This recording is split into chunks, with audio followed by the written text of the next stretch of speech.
Okay, I believe anybody, I mean anybody, can get free money if they learn to look in the free places. That's right. Yeah, what we do is we spend countless hours going around nowhere, and most of it's people trying to charge us something and whatever. So what I've done on my website, lesko.com, that's lesko.com, I put a toolbar, a free toolbar, to give you the best sources of free information on almost anything that comes up in life.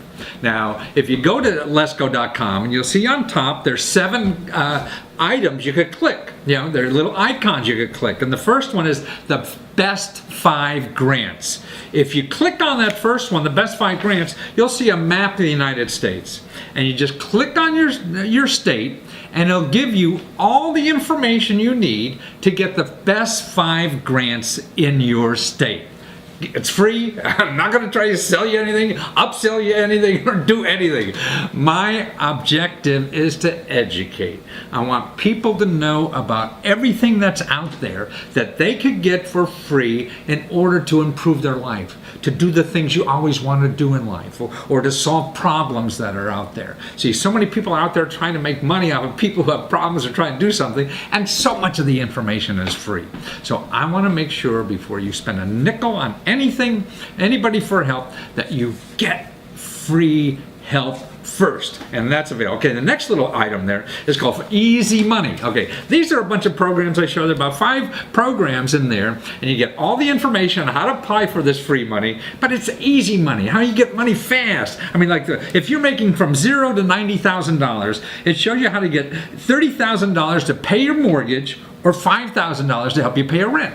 It's all there for free. I'll give it to you. I want you to know. I want you to become a believer that there's help out there for you. Okay, another one you could get, and there's 5 of them in this. 1 out of 10 Americans have money waiting for them, unclaimed money, and unclaimed gift cards or deposits that's sitting in your state capital. We'll give you all the information right there when you watch that video to get that help for free. No money. I'm not going to charge you anything. Nobody's going to charge you anything. Okay. Also, there's a new grant program called Obamacare where you get $6,000 to get health care. Don't forget to take advantage of that one. That's a wonderful thing. Okay. Or how about $6,000 to help pay for groceries? People don't realize they're eligible for that. Or 99,000 taxpayers can call the government now and get $1,547, but they don't know, so they're not applying. Okay, they're the items in Easy Money. You contact all those and get them for free. Okay, now here's another icon you press to find out all the free sources to help you get out of debt. If you have debt, you're worried about debt, things like that. Okay, there's one, these are videos and report. You watch right there. You don't have to go through any hoops. We're not going to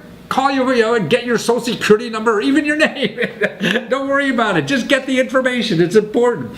How Uncle Sam will forgive your student loans. Right. How did you know that? There's hucksters calling you up. Oh, we'll solve your student loan problems. Don't answer the phone. Go to this stuff first. It's free. Or how local experts will sit down with you one-on-one to work out your debt problems. These are people who get grants from the government to do it for free, but you don't know. Or here there's trained consultants also, another program that will do the same thing to get rid of your debt and all this stuff for free, but you don't know they're there because they're not advertising. The people you know there are advertising like hell because they're getting money from you. See, the free people don't advertise, so you don't know it's there.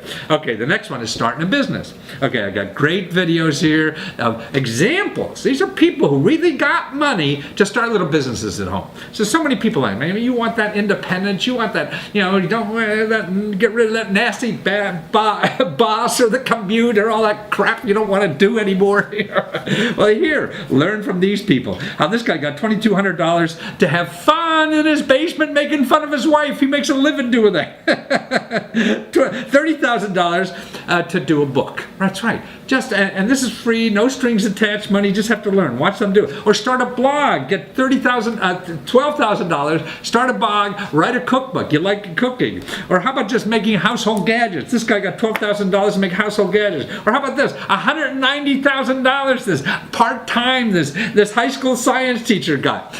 And there's things like that. Learn more, start learning. Don't go throwing money at people on the web because they promise you something. Get real facts from real information. Okay, the next one is fight back. You can get free legal help in this country on almost anything. Okay, and I show you a bunch of ways here. You can make one phone call and fight like any organization, right? They'll get justice for you. These are government offices. These are cops that on the beat that they'll fight for you, or even some nonprofit that rips you off, or seniors. There's special legal services just for seniors. So if you're over 60, 62, or whatever, yeah, you have a legal problem, you have free help. Don't call a lawyer for $200 an hour, whatever the heck they got. Or how about this? You're a small business, you get a bad check. No, don't chase that person. The government has police that goes after anybody wrote a bad check for you. Man, they're going to pay when the government comes to the door, not when you're a lawyer, because their lawyer's better than your lawyers, and they'll fight that.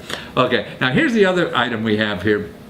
It's called a free money search. Okay, and you go to this icon, you click it on, and it's some drop-down menus. And the one is you put in your state. The next one, you put in what you're looking for money for, whether it's education or business or housing or travel or energy, whatever it is. You click that. Say you click business. And you put in your income. And here on the sample, I put in $30,000 to $50,000, and I live in Connecticut, and I click business, and then I put in my email address, because that's where we want to get you. You could put in a fake one there or something like that. We won't bother you. And you could always get off our list too. And you hit search, and here's what you're going to see. You're going to see the results of our database that has just government programs. And actually, for Connecticut, starting a business, and income of $30,000 to $50,000, there's 871 programs. That's right. They're all listed there. 871 programs, right? So that's why I'm trying to convince you that there is help available. It just takes effort to find it. See, now if you went to Google, and I did that just now, and you go to Google, and if you put in like business grants, because that's what we put in for our database, and we got 871 real programs. You go into Google and put in business grants, here's what you get. 338 million, not 800, but 338 million websites. What the hell are you going to do with all those websites? You're not going to live long enough. And look what's on the front page. Okay, there's freemoney.us. That's somebody selling you something. Businessgrantsnow.com. Somebody selling you something. Smallbusinessbigloans.com. Somebody sell you something. Okay, then it goes to SBA. You call them up, and they're going to tell you they don't have any grants. And the next 4 or 5 are SBA, and then there's grants.gov. Okay, they have some grants, but it's not going to be a business. They're all big, just federal grants. You're going to miss so much. That's why when you get 800 grants that we have in there, most of the grants for business are at federal, at state and local and nonprofit organizations. See, they won't have in there, like, you could get a grant from your Department of Labor to train your employees up to like $200,000 or more. Who's telling you about that? They don't know. Yeah. or if you want to locate your business in a certain area of town, there's a grant, $10,000 to help you locate your business in that town. See, and none of that is going to show up in Google, or it's maybe on page 1500 or something like that. You'll never find it. So that's what we do. It may or may not be worth it to you. Don't worry about it. Forget it. The most important thing is that you start learning the system, and all those 7 items we have there will help you learn the system, because we're giving away the best on those items. So if you want to get the best grants in your state, you want to know about easy money programs that you can take advantage of right now, or how to get out of debt, start a business, fight back, get the legal help you want, or do a free money search, or if you just want to join our newsletter, because we come out with a new idea every day. Every day you're going to get a new source of free money and help and information to help you live a better life, and I won't charge you a nickel. Maybe you'll buy something someday. Please. Okay, now if you're thinking about ever going to use the internet to raise money through one of the crowdfunding sites, you have to watch this interview. This guy I interviewed before because he raised like over $300,000 on one of the big sites called Kickstarter. And this is sort of like the biggest site and one of the first, and everybody thinks that this is the place to be and everything. Well, it was so successful, he couldn't get on it for technicalities that Kickstarter has and their requirements. So he went to the second biggest site thinking he'd get less money. And he went on that site, and he raised $1.2 million. That's right. He thought he'd be less than $300,000, and he got 4 times as much. So in total, he got over $1.5 million in about 60 days of work on the internet. $1.5 million. I'm sorry, in 90 days. One was 60, one was, and actually on Indiegogo now he's like the 8th largest fundraiser ever in the world, and they're a big site too. So that's why when you watch him explain, he's going to tell you what's good and bad about sites, why you choose one site over the other, and how to make that decision. He also has 4 or 5 other principles that he thinks are so important that he learned in going through this experience. I mean, he's an average kind of guy, just working through life, like the rest of us is, and fell into this and grabbed it while it was happening and got something out of it. And that's the thing, it's all about trying something. And when you see a sparkle there or something happen, that you grab it and know what to do with it, or even guess. Nobody really knows, but it's guessing and trying and trying and trying. So that's why Gavin could give you some tools and techniques to look for, to help you choose, to help determine what you do when you start riding that tiger, because you have to stay on that sucker, and how to get the most. And it's fun and it is exciting. So watch him, listen to him, and how he became number 8 in the world. Well, Gavin Fish, you're number 8 in the world now. Man, you just have your product, your audio product is number 8 on Indiegogo after you had a wonderful run on Kickstarter where you did $300,000, and now you go to Indiegogo and about 1.2 million or whatever. So you got $1.5 million more in what was that? A course of 3-4 months or something like that. Yeah, we did it over 5 months, but 90 days. 90 days. So how to get $1.5 million in 90 days. Wow. So now you're going to go on the self-help circuit and how to get $1.5 million in 90 days. And you'll be an infomercial king and do it. A dream come true. Right. But I think what's so important and what's nice of you to share your time with it is to help other people who are figuring out how to use these sites at all, and to get any kind of money, even if it's $150 versus $1.5 million. Oh, I'm happy to. Yeah. So tell us now, what are the handful of things that really meant your success on this stuff? Oh man, well there are a few. We chose Indiegogo as the platform for our second campaign. Out of necessity, we were disallowed from using Kickstarter again to do a follow-up campaign. But what that meant for us was a really good learning opportunity. But now, why were you disallowed? Why couldn't you do a follow-up campaign? Well, Kickstarter, their rules state that you can't have concurrent campaigns. So if you have not completely fulfilled your first campaign, they don't want you to do another, which is a fair expectation. But in our case, our Kickstarter backers were looking for an expanded version, and we felt like we needed to strike while the iron was hot. So that's what we did, and it was an amazing growth opportunity as far as understanding the different platforms and the advantages and disadvantages of both platforms. And in this case, Indiegogo, especially for what we called it Geek Pulse, it was a much better platform, mostly because they allow backers to contribute to multiple perks. That was the major reason that it did so much better than Kickstarter. So what you thought would be your second choice really came out.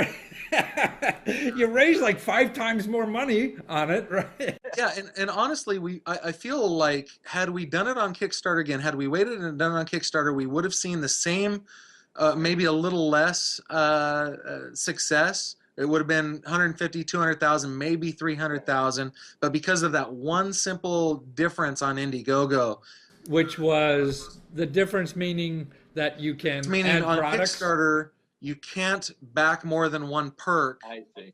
but on Indiegogo you Oh. can. So in other words, by going to Indiegogo, which you didn't know because you went there by accident, but when you were there, you found out, God, people could just keep buying your stuff. Hey, you like this? How about if we do that? Okay, I'll buy that too. Hey, if you like that, I'll buy that too. Yeah. So you got something like you mentioned, like 6,000 people on that, but 6,000 orders, but only from about 2,000 people, right? Yeah, that's right. So an average backer backed us 3 times. Wow. And some backed much more than that. At CES this year, I met a whole bunch of backers who had backed. One guy was $1,400 that he had given the campaign. I wonder if his family knows. Yeah, right. Which leads me to my second thing that I think is a key to success on crowdfunding, and that is getting to know your backers, understanding what it is that they want, and the best way to do that is to give them a voice to tell you what they want. And if they truly feel like their opinion and what they want is valued, which from us it is, they're willing to do much more than Right, just buy it once and that was it. So you were able to, find out feedback even from people who already bought it. They say, "Hey, I really like it if you did, add XYZ to it." So you would add this product to it, and they'd buy that too. That's right. We'd add an additional product, or we'd add a different feature or a different configuration, Yeah. and people would buy in because it was their idea ultimately. And that would be too much difficult for Kickstarter to do that. Yeah. In fact, it was actually kind of difficult as far as the platform for Indiegogo to do that. But they gave us, the folks at Indiegogo gave us the idea to start a forum and have all that conversation off of the campaign, which is what we ended up doing. So the thing is picking the right platform. Number two is get your backers involved in this so you can sell them a hell of a lot more, right? And what else is there? Oh, well, I think the next thing that you have to know is a crowdfunding campaign, no matter what platform you use, no matter what duration it is long and it is intense. And with my coworkers here at Light Harmonic, we use the metaphor of running a marathon, but keeping it at Usain Bolt speeds. You're sprinting a marathon. You got to run 4-minute mile marathon. Yeah, you do, and you have to have a good for me, I had to have a good team around me, because one person on a campaign that goes over $1 million, we're talking 7 figures here. Wow. No, I couldn't possibly do that by myself. So I would say that if you're starting a campaign, whether it's small or large, you should have a group of trusted people. It could be your spouse, it could be your significant other, it could be college friends, elementary school friends, anybody you trust that can really help. But you only have like 4 to 8 weeks to get this done. And if you sit around and take a long weekend, man, you're out of the box maybe. No such thing as a vacation during a campaign. I can't do that.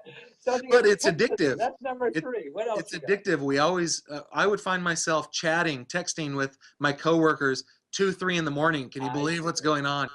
Yeah, you got one opportunity and you want to grab it. Yeah. So what else? The next thing I would say is you need to promote.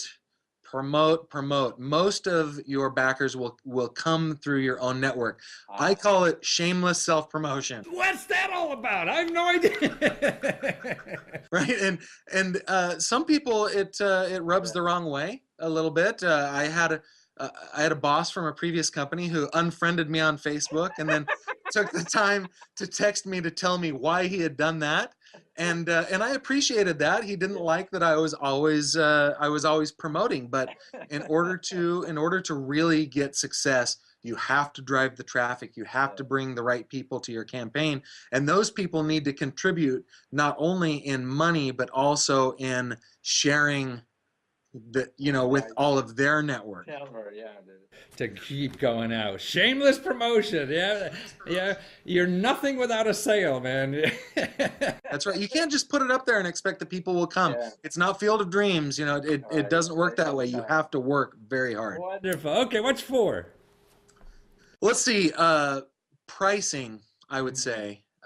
pricing is something that we learned is very important. We learned that in crowdfunding, your backers will want, since they're going to contribute to a product that may not exist, it certainly isn't on the market yet, or an idea, they're going to want a little something something for that. And so we've learned in our experience that they need about a 30% discount from what retail will be in order to in order to consider backing the product. Now, we used a couple of different ideas, a couple of different methodologies to find out what the pricing ought to be. On Kickstarter, we used a graduated scale, so we'd have a limited number of people can get in at a much lower price. I see. The first 100 was $100. Second 100 people at $200, or 110, and so you saw where the peak was, huh? Exactly. And on the Indiegogo campaign, we did that inside our forum. We asked opinions that way, but pricing is super important. Wow, so we have backer involvement, and that's what you did with a separate back and forth, and you got hundreds of people on this, and if they bought the extra item they were talking about, you do it, right? And have it. Understanding the platform, and that's how you choose Indiegogo, and that turned out to be, of course, $1 million better than than Kickstarter. Shameless promotion, something your parents will be embarrassed about, but and ex-girlfriends will never talk to you again, but you'll get sales. And then that pricing thing, and also the intensity. Man, you only have 4 weeks or 6 months, and you better be up to the task of running full blast every day, right? That's right. That's right. And if you do these things, and you will learn along the way, be open to learning, be open to shifting focus and maybe tweaking along the way. And as you do that, and both platforms that we use, Kickstarter and Indiegogo, allow for that, a certain amount of tweaking. Keep yourself open to learning. Keep your my mantra is, I'm never the smartest person in the room. Where I work, that is so true. I'm never even in the top 5. But your consumers are smarter than you at knowing what it is that they will buy. So if you're open to that and you can tweak your campaign to what it is that they want, you'll get success. They're the only answers that matter. I mean, is what they say, because they're putting up the money. Well, this is wonderful, Gavin. And to find you, it's LHLabs, LABS.com. And there you could actually be one of your geek squads, right? And you could... We call them the Geek Force. And it's become so invaluable to our company to know what consumers want. And that is the place where we establish for people to come, join in the conversation. And it's very valuable for a company to have a finger on the pulse of what consumers want as far as their electronics in our case. And so if people want to come to LH Labs, learn more about our company, but more importantly, teach us about themselves, we would love it. But also, they could get your product at a discount still by doing that. So if you like to listen to good music, go to lhlabs.com. Thank you so much, Gavin. It's very helpful, and more power to you, and I'm so happy to hear about your success. Well, thank you very much, Matthew. Thanks a lot. Take care. Okay, now you ready to go out and do this? Well, that's it. And remember, in doing any of these, whether you choose that site, any of the 2 sites he talked about, or the 100 other ones or whatever, it's all a learning experience. It doesn't matter. It doesn't matter if you fail, remember, because that's how you learn. So he thought he did very well in the first one and couldn't repeat it because of technical reasons, so went somewhere else and whoop, even did better.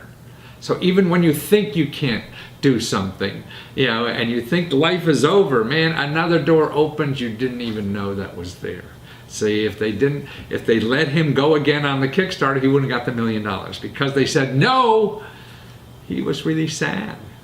And he wound up making a hell of a lot more money. So that's why a door closes and you're sad, and another one opens and you had no idea about it. Now, you may not think you need another camera, but but this one is really cool. To me, it's going to really revolutionize, all the iPhone cameras we have on our cell phones now. Because this, people really want to take pictures of their life and not miss a moment when things happen by accident. This is it. It's a camera that this guy designed, that actually it sticks on your clothes. That's right. It's not a spy camera or anything. It's really like a half a size of a cell phone or something. You put it here and there's a magnet on the other side and it stays there. And so when you go to your kid's soccer game, this thing will be running all the time. But it doesn't run like for 5 hours or whatever. It just runs like 5 or 10 minutes over and over and over, those 5 or 10 minutes hooked here. So you could be with your buddies watching the kid's soccer game and recording it and nobody even notices. And then all of a sudden your kid makes a goal and you stop it. Hey, you got it. You recorded it. You don't have to have your phone out, camera out there waiting for that magic moment. That magic moment is happening all the time, and it's being collected by your little camera stuck to you. And if you go out to the park with your kids and you're playing with them, and see, it has a big range of view, so it's catching everything. So you're playing in the park with your kids and they do something magic. Hey, I want to save that, and you just stop it. And you save it because you got the last 5 minutes to save. And it's all the time. I mean, there's industrial applications, you could use, or interview application, all these kinds of things you could really use this camera for, and it's really fun. And these guys, are from down under, actually, who invented this, and they went on Kickstarter and raised like $60,000, $70,000 already. They got hundreds and hundreds and hundreds of people want this. And see, the way they're getting the money to produce it is really through crowdfunding.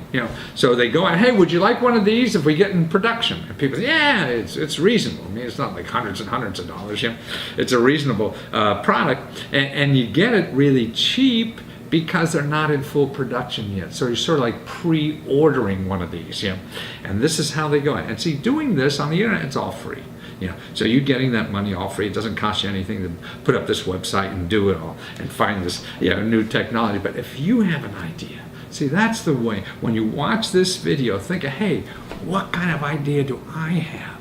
And another thing that he has interesting is, because he's from down under, he comes up here to the United States, and the embassy his embassy in California has an office he could use for free. So he could do business in the United States. And remember that our country has the same thing. You want to go to China, you want to go to England or something like that and sell stuff or find out about that market, you can go and use our embassy for free too as an entrepreneur. Figuring out, and they'll help you, they'll set up appointments for you and things like that. And we have a video on that on our YouTube channel too, so watch that. But more importantly, watch him and how he did it. It's a cool thing. Well, Sam Lee, I mean, I tell you, I think anybody who's in the iPhone or business with a camera is going to be out of business because of you. I mean, they're going to come and either pay you $1 billion to get you out of business or whatever. But you invented this little camera that just stays on all the time, and I don't need to record anything because it's recording automatically. It's like my eye recording, and it's always there, and I can capture the moments. God, what made you think of this thing? I had a lot of cameras, I had a lot of footage, I had a lot of tapes, but in order to get the standout moments out of those, I had to spend a lot of time editing. So why, instead of doing it after we record it, why can't we just capture the good bits while we are recording it? So do you have one there? Yeah, I forgot to ask. Do you have a little idea? But that's okay. But it's smaller than this. It's about the size of a box of matches. Yeah, and you just put it like here as a little device that it's always on, and it covers like the last 5 minutes of your life, right? Exactly, or minute or 30 seconds, however you set it up in the app. I see. And then when that's done, so it just goes on to the next 5. It keeps going and going and going. And when you get something cool, you just say, stop it. I want to save that part, right? Correct. Ah, God, that's terrific. The gift of hindsight. No one's done that. I mean, we were talking earlier. I think what's great about it is like I can go see my kid's soccer game, put this on. I'm always doing the soccer game, so when my kid has a magic moment, I get it, and I just stop it and save that part. But, I don't have to drag out the phone, I missed it, and I didn't miss it, or have a big camera bunch, and God, it's just terrific idea. Why didn't anybody do this? They're not smart as you, or what?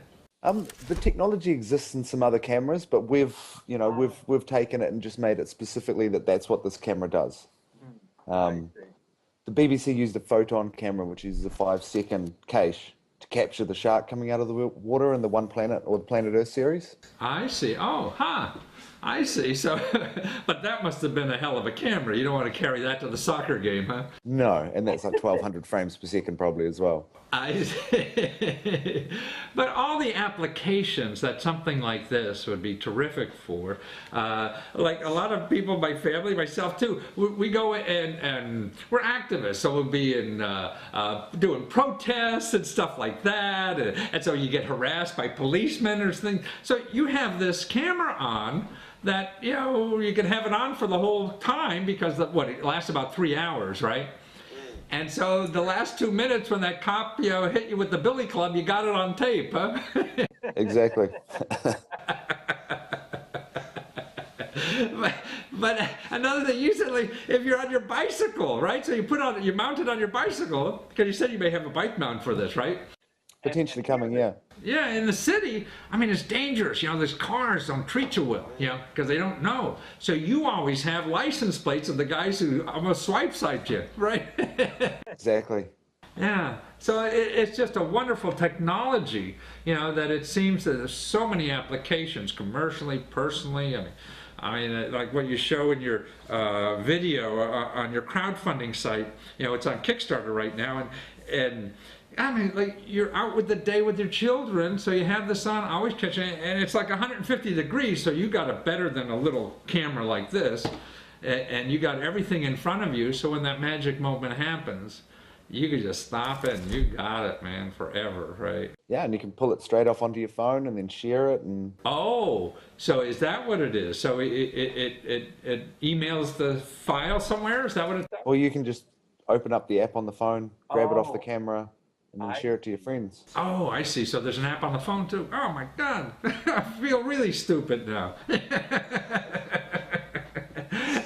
Man, well, I mean, so you're on Kickstarter now, crowdfunding for $50,000, and it took you like a week, and you made it. Man, don't you feel stupid? You didn't ask for more. Well, now we try and enhance the product further. So we try and say, well, look, if we can get to $75,000, we'll make some interchangeable color faceplates. If we can get to 150, we can use that money to further miniaturize the lens and the battery and make it even slimmer.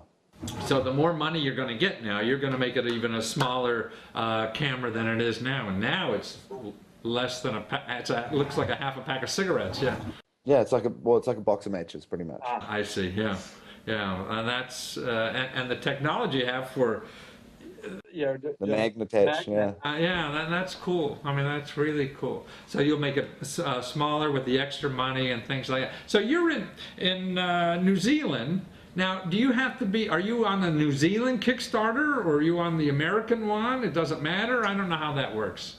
Well, when we started setting this up, the New Zealand Kickstarter hadn't launched. So we went on the US Kickstarter. Plus, you know, we see the US as our main market. So we had to, being in US dollars makes it a lot easier. Shipping is a lot easier out of the US than out of New Zealand because we bring it halfway around the world to send it back halfway around the world.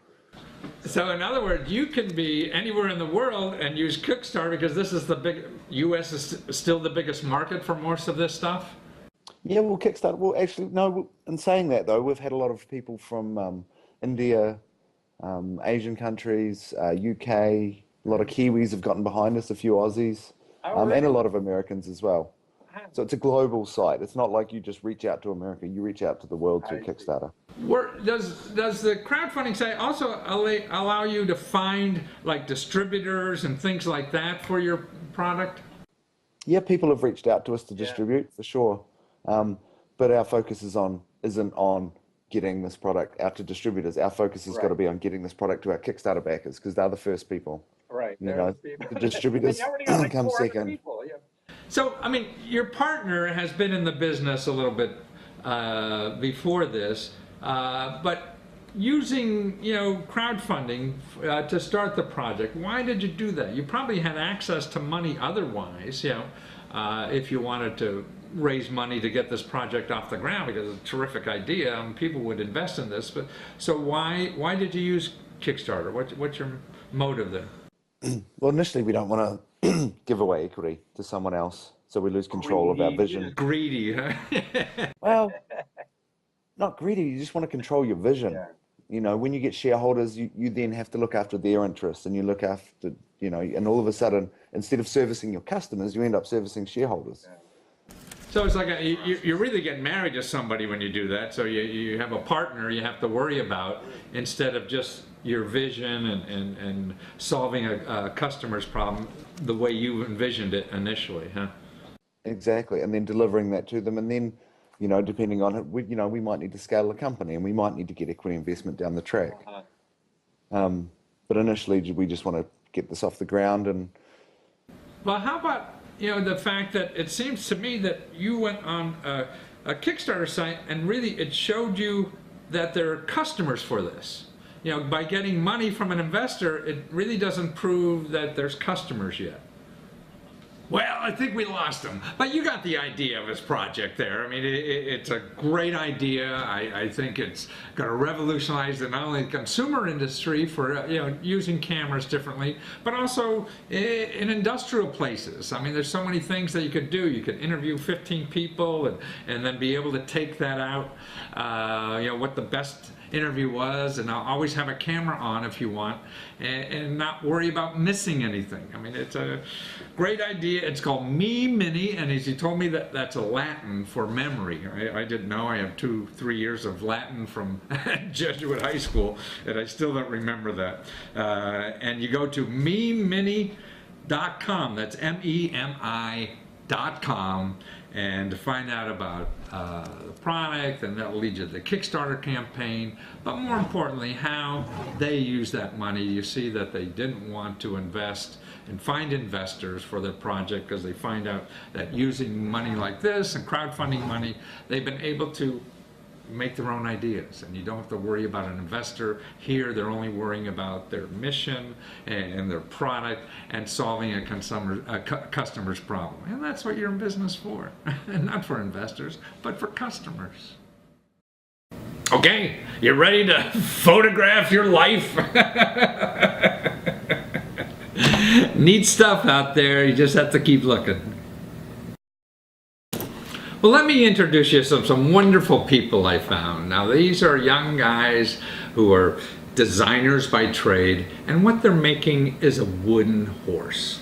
I mean, it's when you see the video that they have on Kickstarter, the campaign they have, and raising money for this wooden horse, I mean, not only are you going to fall in love with their wooden horse, you're going to fall in love with them, because what they show, even in the video in making this horse, is the care and the love they have into producing each product that they're producing. I mean, when I watch them and I think about how wonderful it is to have something to do in life where you're really almost like making love every second because you enjoy so much what you're doing. And love is so important in the world, in our family, in our personal relationships. So when you get that in your work, if you're able to find work that you love so much that you're spending the whole day making love, the clock doesn't appear anywhere. The clock disappears in your life. And you just experience that joy. And that's why these people who work like this, making this wooden toy, and you think a wooden toy, it's a kid's toy, but it's not. It really becomes a sculpture, and it's sort of like an old school durability with the new technology, and putting these two together. I mean, their vision, and you'll see this in the interview, how they want to be in garage sales 20 years from now. They want their work to last and last and to be an object of art. And they're just making it like craftsmen. I mean, it's just wonderful to watch. Watch this. Not only, I think this horse you've made, I mean, you and your brother Avner have this wonderful horse called My Wooden Horse that in production now and crowdfunding. But man, I don't know, the only people in the world who's taken new technology and really develop something that is old school, durability that will gonna live forever. And it's just beautiful, and I want to appreciate so much and show you appreciation for what you've done with this, because I think it's for all ages. It's not just a kid's toy, but I know we've all had, at least at my age, I'm 70, I know back in the 50s or so, we had toys like this that lasted forever. And this is, you said, what you wanted to do with this, right? Exactly. Thank you. Yeah. And so how did this come about? I mean, you're a horse lover, or you're just a toy lover?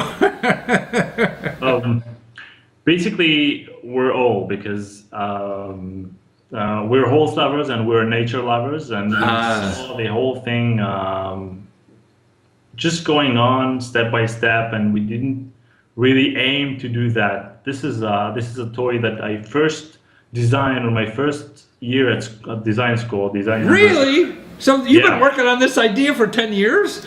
No, it was first designed to some wooden class for us. I see. And then me and my brother, we started to redesign that into manufacturing and serial production. So we rework on the lines, and we on the shades and the highlights, like car industry. When they make car like a Ferrari, or so that's what it seems like. Yeah. So they have those clay models that they're working on. This is exactly what the highlight is, and we were preparing it. We were redesigning it and preparing it for serial manufacturing. And so, but the thing now, I mean, it is durable, but it's a toy. I mean, it's a horse on wheels that moves, and kids could enjoy the heck out of it. But the technology and the design, I mean, both of you guys are designers, right? And you've designed this thing that looks like an Apple computer, or belongs in a museum or something like that. I mean, the design is just incredible. It's more than just a toy. Thanks. It's our own interpretation of our own childhood wooden horse. It's a design version of the same old good toy.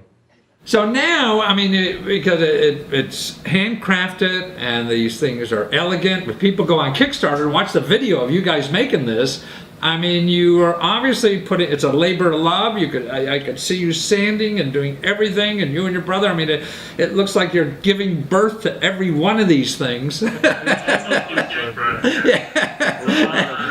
As they're doing it, but the result is so, I mean, you almost cry when you feel it or see it, because, I mean, I haven't felt one yet, but seeing you make this, because of what goes into it. I mean, it makes everyone else feel more alive and more human because of the work you're putting into this. Now, I really mean that sincerely, because most things are just schlock, and they put on the shelf, and maybe they sell or nothing, but this is you and your brother's heart and soul that is going to be in all these households now, that will live forever. What was your objective? You said you wanted with this?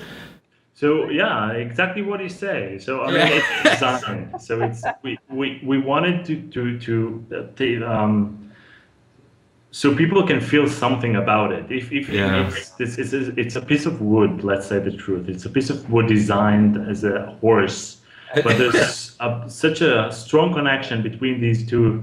And it reminds so many things to people. So if it's a design object that reminds them something of their own when they were at this or age or a certain age, and it's also something that they can enjoy from as grown up. But you said your ideal life was having all these on garage sales in the next century, right?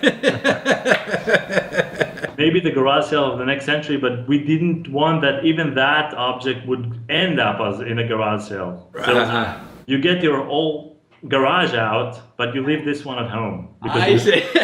Well, maybe it goes to another family, see, because it can go and you're giving forward. But more importantly, the thing, it's not just a tits koi. I mean, to me, it's almost a sculpture. It's a work of art that's movable. It's really a movable sculpture that you can have on your desk or your living room or somewhere.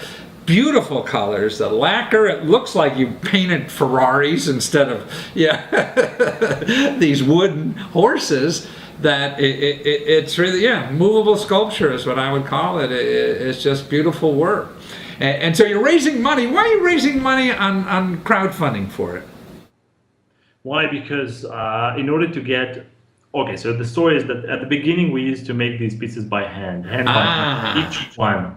Wow. And it was really our own, our own fingers doing that stuff. But this is really expensive. And so many people ask from us these horses, and we really wanted to give them, but it cost a lot of money without profit even. Right. So we decided to go to industrial scale production. I see. We decided to get the files into factories that we know and we choose, and we know they use only child-safe paintings and colors. And in order to get this production line going, we need some money to pay the factory. I see. To buy the wood, to buy the workers, to pay the workers, and to get the system going. So this is why we need to crowdfund. So more people now can have your sculpture in their living room without having to do them one at a time, right? Exactly. Yeah, and I guess that's the beauty of what's going on. And also, what's interesting, what you did is that if I have a 3D printer, you like for just a few dollars, you give me the design, and I could print one out at home myself. Huh? Yeah, we wanted to let the opportunity for first to make it high tech, because it's an open source.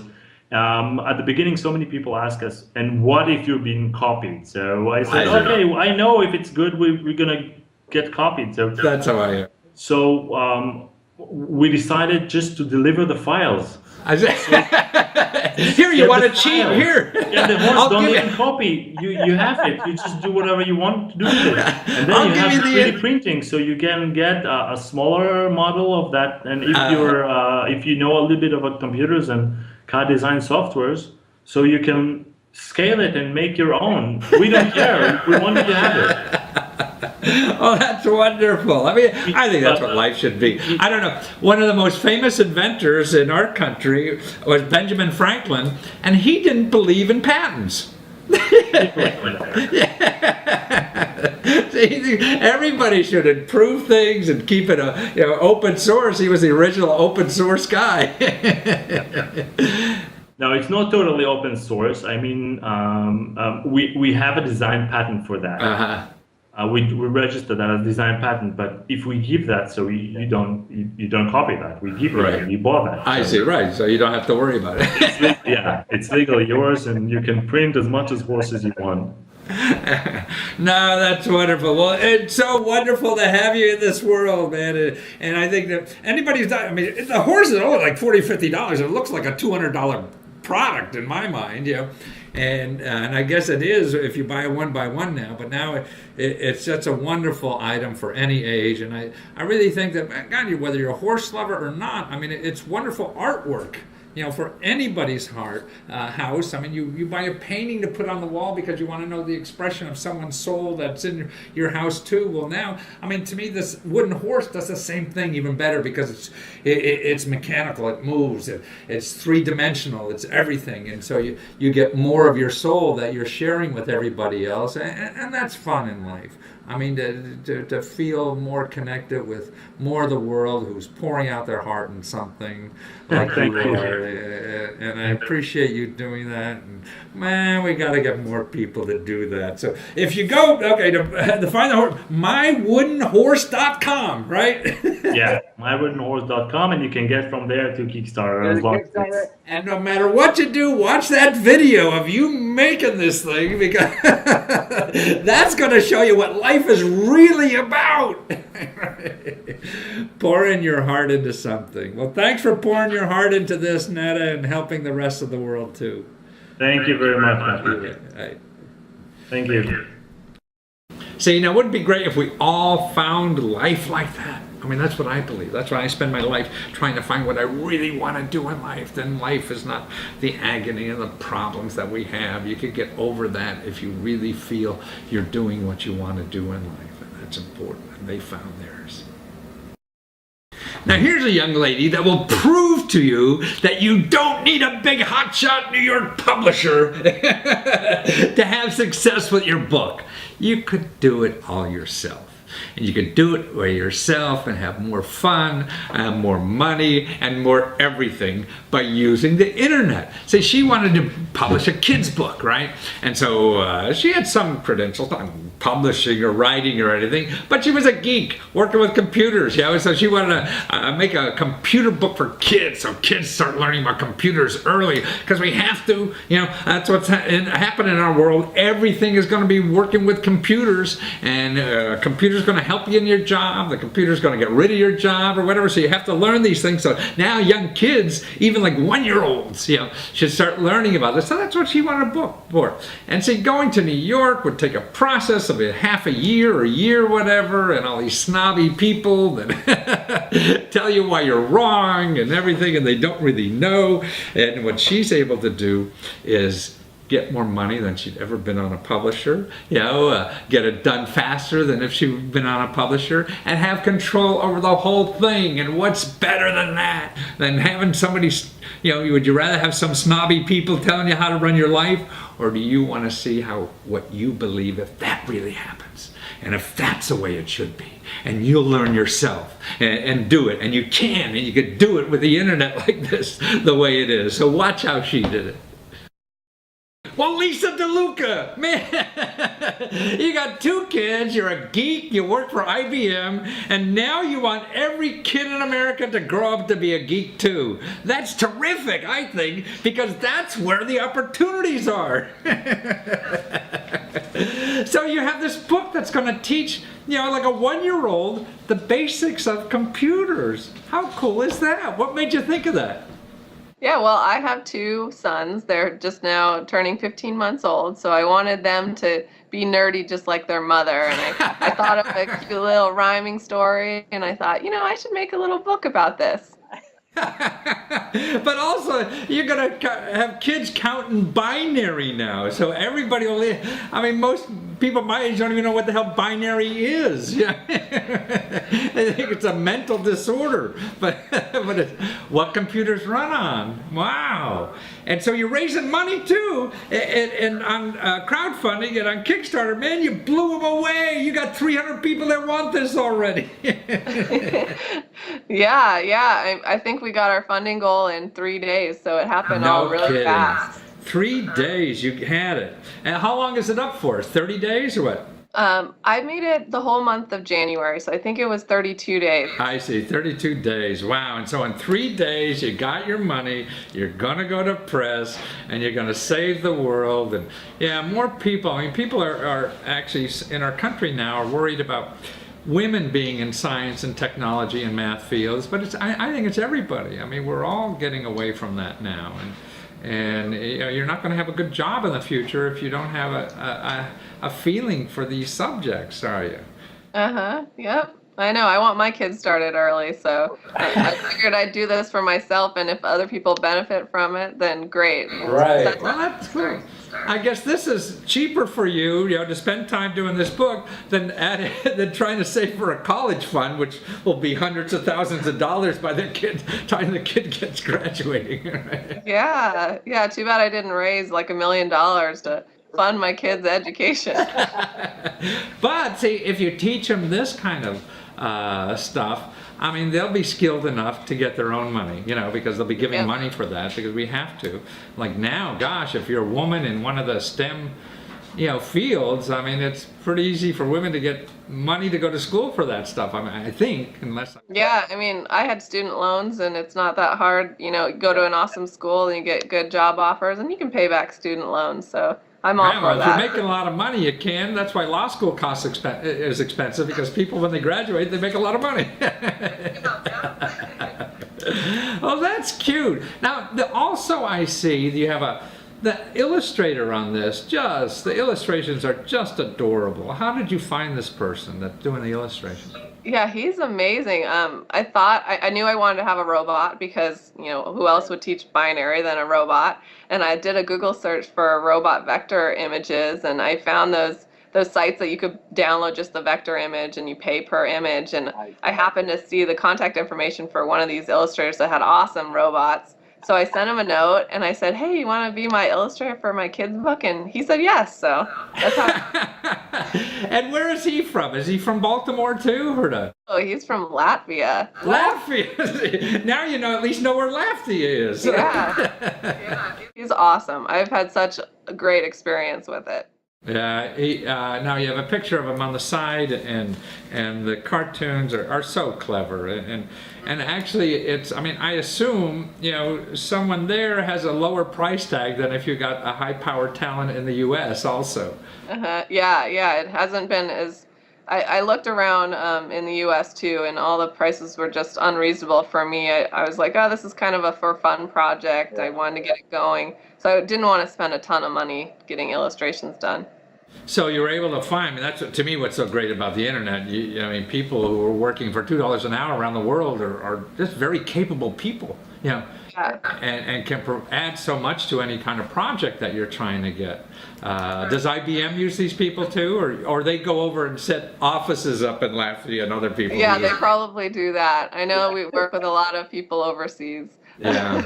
Well, that's the name of the game. I mean, the idea is, I think, to get things done, like your book. I mean, otherwise, if you didn't find this low source, a less expensive source, we wouldn't be able to appreciate a robot story, right?